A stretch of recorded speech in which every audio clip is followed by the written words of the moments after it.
Hello. হ্যাঁ বলুন, কে আপনি? আরে আপনিই তো কল দিলেন, তো আপনি না বলবেন আপনি কে? হ্যাঁ সেটাই তো বলছি যে আপনি বলুন আমি কে।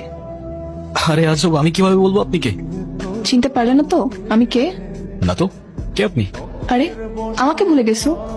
আমি না, আমি তোমার নাম বলবো না, তোমার খুঁজতে হবে আমাকে। কিরে কখন আসলি? এই তো। কি অবস্থা তোমার? আসছি। দে একটা সিগারেট দে। লাইটার। ওই বাট পারে আমার সব টাকা পয়সা লিয়া থাকছে, ওরে যদি একবার পাই পড়াইয়া ওর নারী ঘুরে ছিঁড়ে ভালো মনে। আর তোমার ভিসার ঝামেলা? ভিসার ঝামেলা এক্সপায়ার হয়ে গেছে, পুলিশ খুঁজতেছে। ছকরে মামুর আবার আশা পড়ছে। হ্যাঁ কথা হয়েছে একটু আগে, আপনি কোনো টেনশন করবেন না, আমি কথা দিয়েছি তো আপনাকে, কাজ হয়ে যাবে।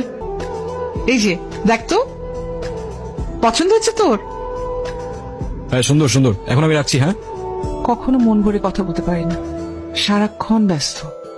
হ্যাঁ মা বলো। Excuse me. ও সরি। কি এখন মনে পড়লো আমাকে? দেখেন আপনার যদি, না তো, আপনি বলেন বিরক্ত করছি তাই। আচ্ছা আপনি আসলে কে? নাম কি আপনার? আমি কেন বলবো, তুমিই বলো। তুমি এখনো চিনতে পারোনি আমাকে? আরে আমি তো তোমার সেই ভালোবাসার মানুষ যার জন্য তুমি এত বছর ধরে ওয়েট করে আছো আদনান। ওকে, আর তুমি আমার নাম কিভাবে জানো? তোমার নাম জানাটা কি খুব কঠিন কিছু? এখন তো ইনস্টাগ্রাম একটু ঘাটলেই পাওয়া যায়, আর আমি যতটুকু বুঝতে পারছি তুমি এই মুহূর্তে আমাকে মিস করছো। আমি তোমায় চিনিও না আর আমি তোমায় মিস করছি। এই তো সাব্বাস, আপনি থেকে তুমিতে চলে আসছো। তাহলে এখান থেকে আমাদের গল্পটা শুরু হোক, কি বলো? আচ্ছা সত্যি করে বলো তো, তুমি কি আমাকে কোনোভাবে স্টক করছো?